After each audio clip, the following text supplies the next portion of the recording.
ہر طرح کی تعریف اللہ ہی کے لیے ہے، جس نے آسمانوں اور زمین کو پیدا کیا اور اندھیرے اور روشنی بنائی۔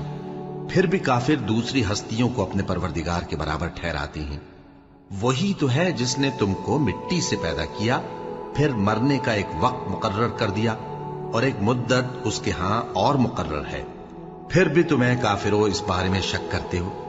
اور آسمان اور زمین میں وہی اللہ تو ہے، وہ تمہاری پوشیدہ اور ظاہر سب باتیں جانتا ہے، اور تم جو کام کرتے ہو وہ سب سے واقف ہے۔ اور اللہ کی نشانیوں میں سے کوئی نشانی ان لوگوں کے پاس نہیں آتی مگر یہ اس سے منہ پھیر لیتے ہیں۔ جب ان کے پاس حق آیا تو اس کو بھی انہوں نے جھٹلا دیا، سو ان کو ان چیزوں کا جن سے یہ ہنسی کرتے ہیں ان قریب انجام معلوم ہو جائے گا۔ کیا انہوں نے نہیں دیکھا کہ ہم نے ان سے پہلے کتنی امتوں کو ہلاک کر دیا جن کے پاؤں ملک میں ایسے جما دیے تھے کہ تمہارے پاؤں بھی ایسے نہیں جما